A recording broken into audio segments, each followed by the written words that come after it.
911, what's your emergency? Yeah, I think there's a shooting at my school. Where have you tell me where? Can you find, do you see any perpetrators, the men with a gun? No, not really. Like, seems like a lot of people out here. Can you tell me where you are? How many people? Can you see the perpetrators? Can you see the guys with a gun?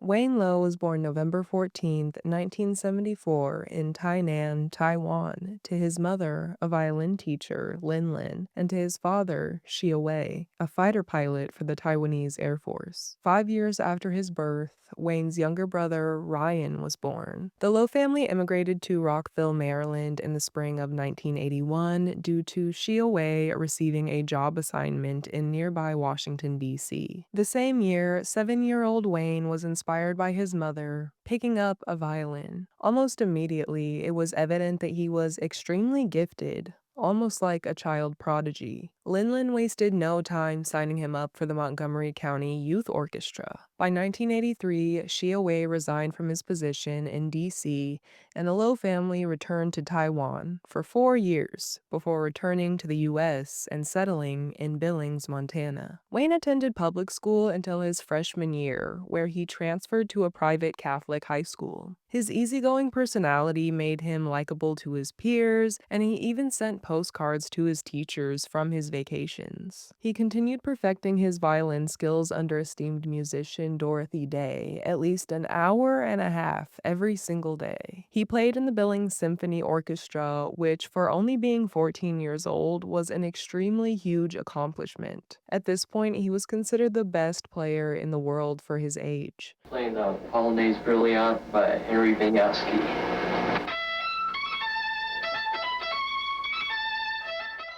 Not only that, but he was a good student academically, mostly getting A's and just a few B's. He joined the basketball team at one point, and despite only being 5'4", he was actually really good. But his sports career didn't last long. His dad was worried that Wayne would injure his precious violin-playing hands, and what Wayne's father said went. This wasn't the only way that Xia Wei was a strict father. In addition to being a model student, Wayne was expected to be a major contributor to the family, taking care of responsibilities such as his brother, keeping the house clean, and helping out at the family restaurant. Xia Wei and Lin had opened up the Great Wall Chinese restaurant, a buffet that they poured their heart and soul into, which was rewarded with great success. However, this did not come without sacrifice, blood, sweat, and tears, hopefully not in the food. This led to Wayne being parentified as a kid. He didn't necessarily love having so much responsibility as a teenager, and he didn't have much time, if any, to focus on friendships or hobbies outside of violin. And at this point, it wasn't even really a hobby anymore. When Xia Wei was displeased with Wayne, he would use a riding crop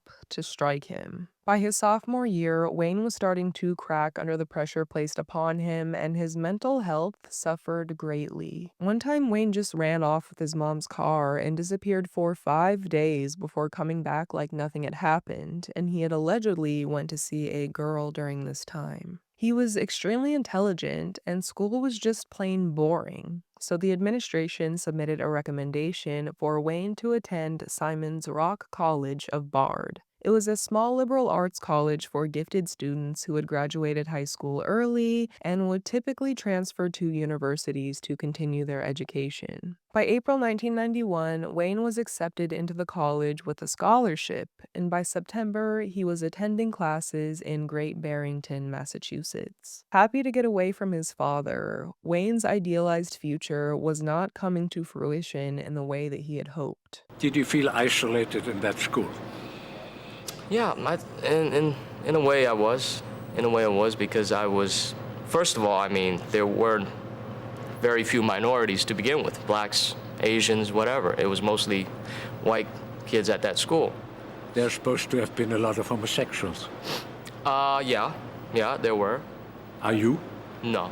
He started being racist, fascist, and homophobic. He He even wrote an essay denying the Holocaust and promoting the idea that gay people should be segregated from the rest of society to prevent AIDS. Unsurprisingly, he was not popular, and his classmates even went out of their way to avoid him. It was pretty safe to say he was isolated. Around December 4th, Wayne was sitting in his dorm room when he was overcome by a peculiar feeling. It's not a voice, it's not a vision, nothing like that. The best way I can explain that is, I don't know if you ever had the feeling of deja vu, when you're traveling somewhere and all of a sudden you feel as if you've been here before. Well, this feeling told me to read the book of Revelation in the Bible. He later claimed that God was giving him commands, despite never having believed in religion before. This feeling almost summoned him to read the book of Revelation, and Wayne felt almost immediately as if it were written just for him. 10 days later, on December 14th, 1992, a package had been delivered to Simon's Rock College of Bard, addressed to Wayne Lowe. When the receptionist/security guard, Teresa Beavers, took a look at the label and saw it was from a North Carolina company called Classic Arms, she was alarmed. And rightfully so, because inside the package was a gun stock, 5 30-round ammo clips, and 200 rounds of ammunition. Despite not knowing exactly what was in the package at the time, Teresa reported this to the dean, who called a meeting and questioned Wayne about the package's contents. Wayne only revealed the gunstock clips and an empty ammo can, claiming that he did not have any actual weapons on campus, and these were simply Christmas gifts for his father to be used over the upcoming holiday break when he returned to Montana. I've always enjoyed guns. My father being in the military, I was exposed to weapons at a young age, basically. He never had a gun at home. We never had a gun at home of any type. But, of course, being in Billings, Montana, it's a big, out west is the gun. People love guns, basically. They go hunting. All my friends had guns and whatnot. If other students hadn't continued complaining that Wayne was hoarding ammo in his dorm room, I may have almost understood why the school failed to take any further action. But they took Wayne's word for it, and he was not assessed to be a threat. That was on a Monday morning, I believe, I received the ammunition. And in the afternoon, I went to a nearby town to purchase the gun. That same morning, Wayne had taken a taxi about 20 miles north to Pittsfield, Massachusetts. He carried with him a guitar case and told the driver that he was buying a tennis racket as a Christmas gift for his dad. I'm sure his dad was upset to find out about all of these supposed Christmas gifts that he was getting, when in reality, he was about to get the surprise of a lifetime. But let me not get too far ahead of myself. In Pittsfield, Wayne went to Dave's Sporting Goods and purchased an SKS semi-automatic rifle. This is the Russian semi-automatic SKS, qualifies as a carbine in Soviet Russia. However, the United States government qualifies this as a rifle. This weapon fires the same round that the AK-47 fires, the 7.62 intermediate M43 cartridge. It will hold 10 rounds. After I purchased the gun, I came back. I went to a final, an English final. I completed that. And I had the gun. I had the ammunition. But still, at that time, I wasn't really sure if anything was going to happen, if it was going to happen, if I was going to go out and shoot people. I didn't know. I just made the preparation for whatever that was about to happen. After the purchase, he did a show and tell with a friend over dinner, which set off alarm bells for the friend, especially considering the fact that he had already mentioned shooting up the campus to that same person the previous night, and the night before that, he told them that instead of studying for finals, he was studying the book of Revelation so that, quote, people would think he was crazy when he shot people, unquote. Well, that evening, Monday evening, everything was normal. I went to dinner. I came back. I did my laundry, I believe. There was a house meeting, a dorm meeting of the people in the dorm. I went to that. In the meantime, the friend he had gone to dinner with alerted the administration that Wayne was armed and had threatened to kill the director of residency and her family. Alarmed to hear of this threat, the director and her family went to stay with friends as Wayne's location was unknown, and they understandably did not feel safe in their home. The dean was kept in the loop, but the police were not notified and no legal actions were taken at this time. As you can probably guess, the Christmas gift of ammunition for his dad was no gift at all. He had ordered it over the phone with his mom's credit card information, and with it, he had other plans. The fact that Wayne was able to get his hands on the ammo even after admin had found out about it and questioned him reinforced his belief that this was his destiny. Nothing could get in his way. I would say somewhere around 10 o'clock at night, I got the same similar feeling. However, this feeling, the message that I received from this feeling was not to read the revelation, but it basically said, "It is time."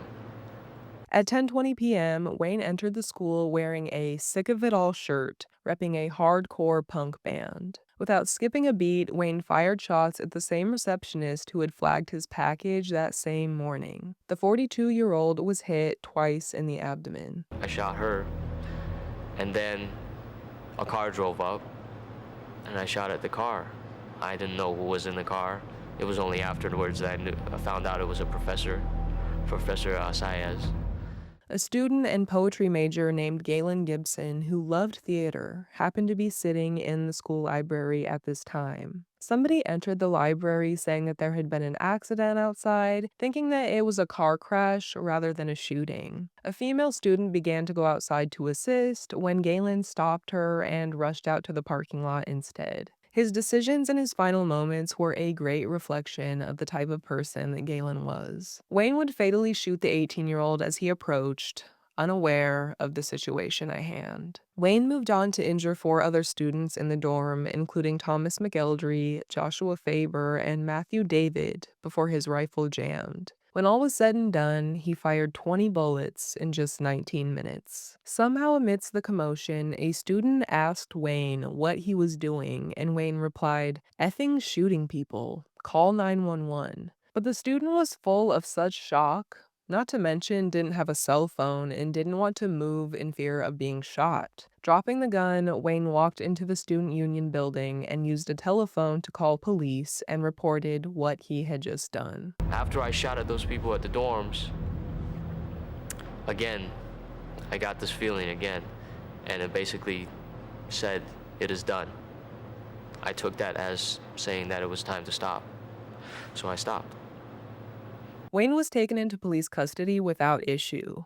It seemed like he was relieved that it was over, but it was almost as if he didn't fully understand the magnitude of his actions. Being arrested was just another task checked off the list. His trial was held at the Hampton County Superior Court in Springfield. My attorneys were trying to base the defense on me being under a psychotic delusion and whatnot, but of course, personally, I felt that at that time, I did the right thing. And to prove that, I wanted them to check the lives of those victims and to see if in fact, they were the ones who did something wrong and led them to be punished by me. It was their fault. At that point, yes. And I this felt was their punishment. that's what I felt. That's what I felt at that time. But that doesn't sound too great to say in a courtroom, so his defense attorney stuck to claiming insanity. They instead spoke about Wayne's parentification and the toll it took on his overall mental state. He was either consciously or subconsciously looking for guidance outside of the type of life that was expected of him, and he succumbed to delusions. His psychiatrist claimed that he had bipolar disorder or paranoid schizophrenia, while prosecutors argued that he likely had narcissistic personality disorder. This would correspond with the claim that in jail, Wayne would openly talk about his crimes with other inmates, and he confessed that he loved the attention that it brought to him, and it was really exciting. He wanted to be on TV one day or even have a movie made about his legacy. On February 3rd, 1994, Wayne was found criminally guilty on all 17 charges and sentenced to 2 consecutive life sentences without the possibility of parole. 7 years after the tragic day, Galen Gibson's father, Gregory, published a book called Gone Boy, A Walkabout, where he memorialized his son's life, detailed the time surrounding the incident, and interviewed victims, even including the man who sold Wayne the gun. Gregory wanted to understand how his son and their family had fallen victim to such a horrific crime, especially in a place that was meant to be safe. There's no doubt that he'd rather have his son here alive and well, but given the irreversible circumstances, he wanted to find light in the situation, to find what caused this, so that he could prevent others from facing the same fate if possible. I understood that my son had been murdered. I didn't want to understand it, but I think in my heart, people don't joke about this. I think I understood, yes, that my son was dead. What that meant, what that would come to mean, and all the things associated with it would take years to understand. Yeah. This led him looking into the ease at which people can obtain guns. Getting all of this information and these feelings out onto paper really helped him process his trauma as well. He also set up the Galen Gibson Fund, which helps victims of gun violence. Wayne ended up reading Mr. Gibson's book and eventually wrote him a letter. The two would continue their correspondence, but more on that in a second. In 2001, Wayne did an interview for a German documentary called Amok, where he said it felt like being in prison was like a weight lifted off of his shoulders. It was literally impossible for him to recommit the same crime, even if that peculiar feeling did come back. He recounted the time of his crime and his trial and recognized that his beliefs were irrational, but says that they felt completely real at the time. His parents also participated in this documentary. 10 days before it happened, Ryan and me, we went to visit him. And we had a dinner and we stayed in a hotel together, and we had breakfast together. And nothing shows. But to me, if he has something different, I can tell. I'm the mother.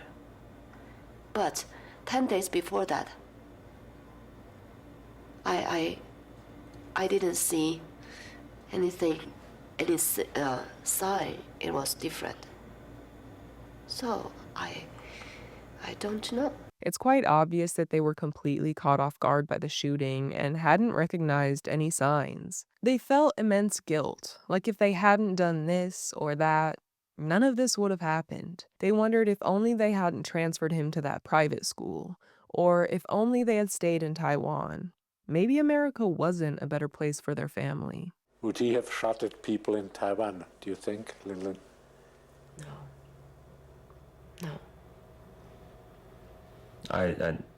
That's a good question, but I can tell you no. They described visiting him for the first time and seeing him as a shell of the person he was growing up. It's totally different person. He just come. He was just a body. I don't know how to describe with good English word. Just have a body. There's no soul. His eyes was just, he would look at things like that. Kind of just empty.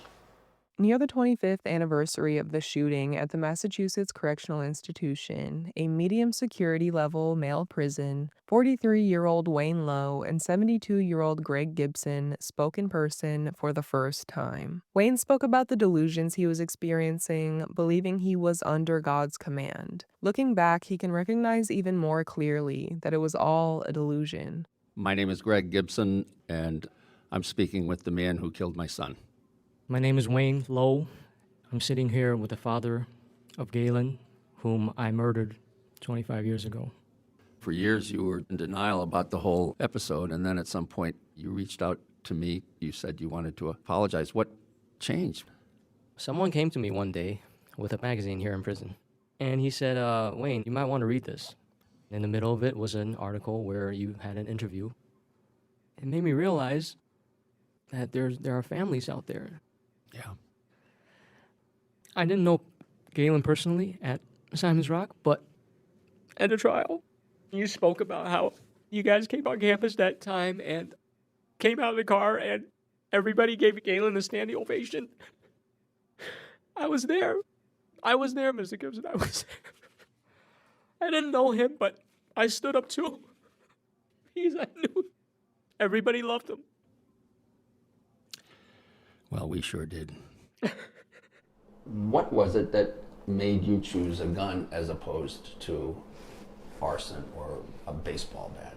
Well, I think I, I, I, I was cowardly. I was a coward in the sense that I wanted to inflict pain on others, but I didn't want to be personal about it, almost. And let's be honest, I mean, there's nothing more powerful than the gun. Did you give any thought to what kind of firearm you were going to use, or was it just what was available? I mean, there were pistols, there were shotguns. I just turned 18, so I knew that I couldn't get a handgun, but I knew that I can get a rifle. And I've seen the ads in the newspaper, and they had cheap weapons there. So At SKS. Right. But they only came with, I don't know, five-round magazines. Right. You know, you can alter the SKS to make it like an AK-47 or something. So, you know, I decided, well, yeah, I'm going to get those modifications. I mean, they were cheap. The ammunition was cheap. The modification, the 30-round clips were cheap. You know, there was this easy way to make it into like a military-style weapon. So I think it was meant to be simple. The whole transaction took, you know, less than 20 minutes, and out I walked with a gun. You had no experience shooting I have firearms never, of any kind? I never shot a gun. I've never been close to anybody shooting a gun. So the first time I fired a gun was that evening. So you ordered over the phone? Over the phone. I said, yeah, could you rush it out? And they said, yeah, absolutely. And we'll have it there for you tomorrow. Is there anything else you want? I said, no, that's fine. And that was it. Exactly. It was so easy and no problems whatsoever. And unfortunately, because of that ease, you know, it added to the feeling that I was, you know, doing right or something. Oh my, yeah. Right. I didn't think of it that way. Right. But the fact that it was easy kind of reinforced yeah. the mission that you exactly. felt. Jesus. Exactly. I'm responsible. I want to make that clear. I'm responsible for it. But there was help along the way, and I'm not saying it wouldn't. I wouldn't have done anything, but it could have changed that night. Mm-hmm. I was able to murder 2 people and wound 4 people by getting 20 rounds off. So it was easy. It's just too easy. This is really exhausting, isn't it? Yes, it is. You tell your parents you're having this conversation? Yes, absolutely. I know they thank you just as much as I thank you for allowing me to even apologize to you. There are other families that don't want to have anything to do with me, and I totally understand that. Yeah, I do too. You know, we've all suffered. We've all grown wise from our suffering, and some people do it one way, some people do it another way. I understand that. I know that your family, perhaps they don't agree with what you're doing, giving me the opportunity to speak. Is there ever conflict within you that you're doing something that might bother them? Yeah, I think it bothers my son. He just doesn't want to have anything to do with it. He doesn't want to talk about it. And I respect that completely. So yeah, I think they think I'm a little crazy, but they're proud that I'm working for Galen so that people don't have to keep doing this. I don't think any of them would like to be here with me talking to you, no. It's just as easy now for a crazy kid to buy a gun as it was then. I spend years convinced that if I share this story with the rest of the world, they'll see the sense in common sense gun laws. I find out that I'm wrong.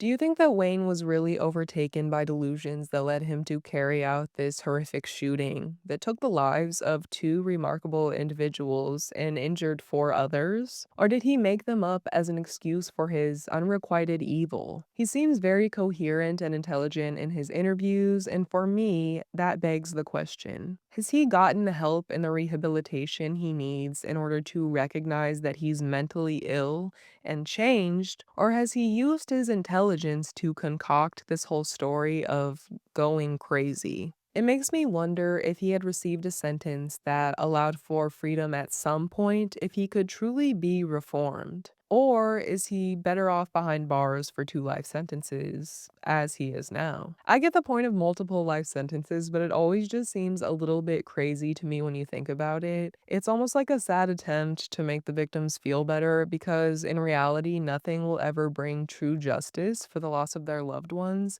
So the courts are just like, and you know what? If he died and we could bring him back just to lock him up again, We would. If he reincarnated and we could go track him down and lock him up again, we would do it in a heartbeat. We can't, but we would. Either way, what's done is done, and Wayne Lowe will remain in prison for the remainder of his life. I wanted to emphasize the part of Wayne's interview where he talks about realizing how similar he and Galen were. And I read of Galen's life growing up with his parents, and I found there's so many similarities between his family and my family, myself.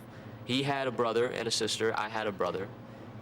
He had a mother and father who loved him very much, just like my family.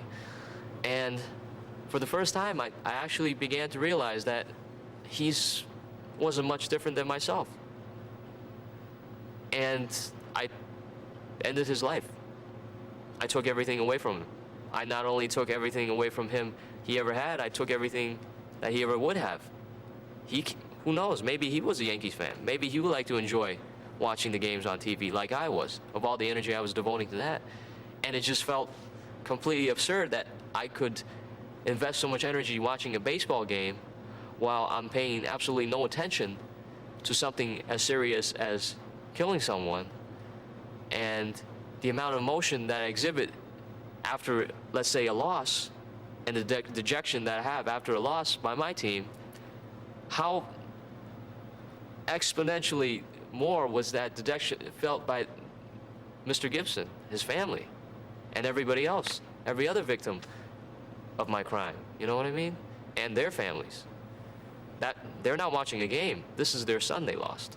At first, it seems obvious. Having parents and siblings isn't exactly a unique experience. Headline, man discovers empathy for the first time. But for real, compassion goes a long way. Imagine a world without war or hatred where we could all just commiserate together. Or better yet, make something out of this experience on our floating rock that isn't destructive and horrible. Greg Gibson is the real MVP here because I'm not even a parent, but I don't think I'd have it in me to forgive someone who, say, hurt my dog, let alone murdered my child. But then again, it can be good to carry around such negative feelings all the time, so I really gotta hand it to him for being the bigger person. Anyways, that is just about it for this video, and I want to thank you so much for taking time out of your busy schedule to watch. If you're new here, my name's Brooke, and I cover true crime, conspiracy theories, unexplained mysteries, and everything in between. So if that interests you, go ahead and click that subscribe button, and if you're not new here, then fancy seeing you again. Hit that like button if you liked it, and comment any cases you'd like me to cover in the future down below. Alright guys, I will go ahead and see you in the next one. Bye!